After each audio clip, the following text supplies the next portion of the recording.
गांव के एक छोटे से घर में राधा और उसके पति मोहन अपनी दो बेटियों नंदिनी और काजल के साथ रहते थे। हर साल उनकी छठ पूजा धूमधाम से होती थी। घर के आंगन में तैयार की गई सुंदर सजावट, सूप में रखे फल और पूजा के लिए खास पकवान सभी को आमंत्रित करते थे। राधा के लिए छठ पूजा का मतलब सिर्फ धार्मिक आस्था नहीं, बल्कि अपने परिवार और समुदाय के साथ जुड़ना था। लेकिन इस साल कुछ खास था। अक्टूबर का महीना आ चुका था और जैसे जैसे छठ का त्योहार करीब आ रहा था, राधा के मन में चिंता बढ़ती जा रही थी। पिछले महीने उसकी सास, जिन्होंने हमेशा पूजा की तैयारियों में मदद की थी, अचानक बीमार पड़ गई थी। डॉक्टरों ने कहा कि उन्हें आराम की जरूरत है और किसी भी प्रकार की शारीरिक गतिविधि से बचना होगा।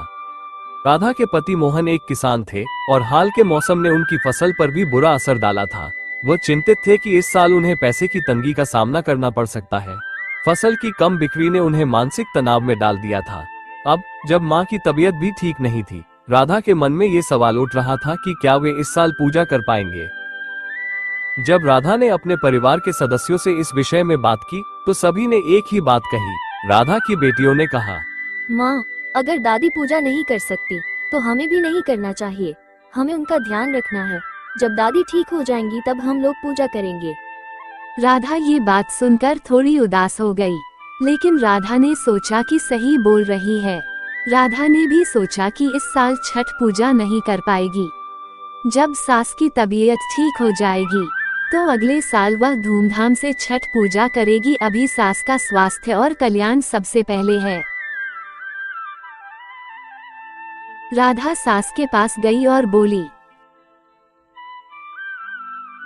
मम्मी जी, इस साल हम छठ पूजा नहीं करेंगे।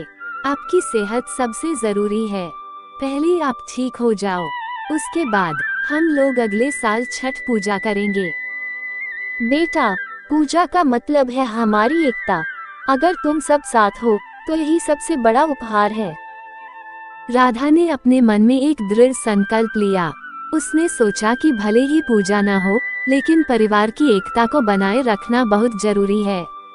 हमारा परिवार ही हमारा सब कुछ है, इसलिए हम पूजा करें ना करें लेकिन हमेशा साथ रहेंगे, एक दूसरे का साथ देंगे। समय बीतने लगा और छठ का त्योहार नजदीक आ गया। गांव में सभी लोग अपनी अपनी तैयारियों में लगे थे।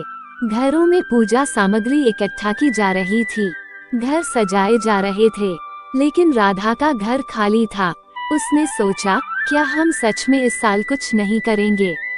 एक दिन नंदिनी और काजल ने मिलकर एक सुझाव दिया। माँ, क्यों न हम अपनी दादी के लिए एक छोटा सा पूजा स्थान बनाएं? हम कोई बड़ा आयोजन नहीं करेंगे, लेकिन हमारी श्रद्धा तो बनी रह सकती है। क्यों न हम दादी के स्वास्थ्य ठीक होने के लिए पूजा करवाएं? राधा ने अपने बच्चों की बात सुनी और उसका दिल भर आया। उसने सोचा, ये तो एक अच्छा विचार है। राधा ने घर के एक कोने में पूजा का स्थान तैयार किया। उन्होंने एक छोटी सी चौकी बनाई और उस पर सूरज भगवान की तस्वीर रखी। बच्चों ने घर के आंगन में कुछ दिए लगाए और पूजा सामग्री में थोड़े फल और मिठाइयाँ रखी। राधा अपने परिवार के साथ मिलकर एक सरल पूजा की। राधा ने अपनी सास के लिए सूरज देवता से प्रार्थना की कि उनकी सासू माँ जल्दी ठीक हो और परिवार में खुशियाँ लौटे। राधा की बेटियां भी सूर्य देवता से प्रार्थना की अपनी दादी को जल्दी ठीक होने के लिए। राधा ने महसूस किया कि पूजा के इस छोटे से अनुष्ठान ने उन्हें फिर से एकजुट किया और सारा परिवार एक साथ बहुत खुशी से है और एक दूसरे से बहुत प्यार करता है।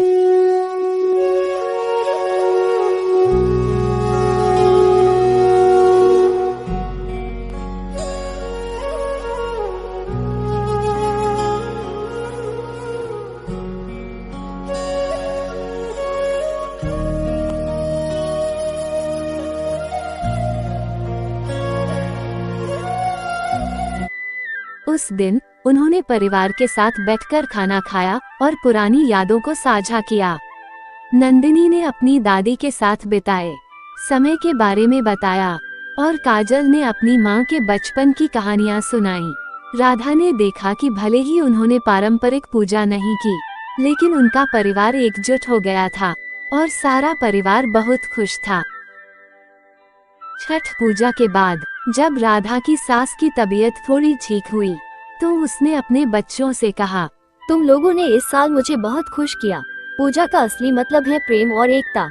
हमें अपनी परंपराएं निभाने में कोई कमी नहीं रखनी चाहिए, लेकिन कभी कभी परिस्थितियां हमें अलग रास्ता दिखा देती हैं। राधा ने महसूस किया कि इस साल छठ पूजा न मनाने के अनुभव ने उन्हें और मजबूत बनाया। परिवार की एकता और प्रेम ही सबसे बड़ी पूजा थी।